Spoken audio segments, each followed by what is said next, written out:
تو جناب حمزہ کا یہ مقام کہ آپ کو اسد اللہ، اسد رسول اور سید الشہداء کا لقب دیا گیا۔ جب تک امام حسین شہید نہیں ہوئے اس سے پہلے حضرت حمزہ ہی سید الشہداء کے لقب سے ملقب تھے۔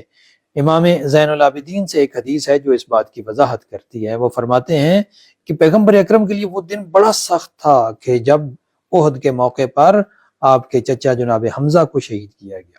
پھر فرمایا اور اس کے بعد اس سے بھی زیادہ سخت وہ دن تھا کہ جب جنگ موطا میں جناب جعفر طیار کی شہادت کی خبر ملی اور آپ کو بتایا گیا کہ جناب جعفر کے دونوں بازو قلم ہوئے تھے۔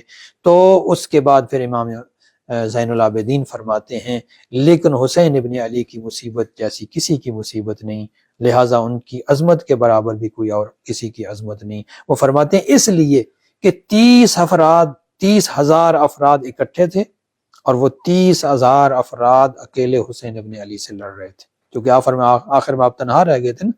شروع میں تو آپ کے ساتھ تھے لیکن وہ بھی تو گنتی کے تھے، 72 ہوں یا کم و بیش جتنے بھی تھے، بہرحال گنتی کے افراد تھے۔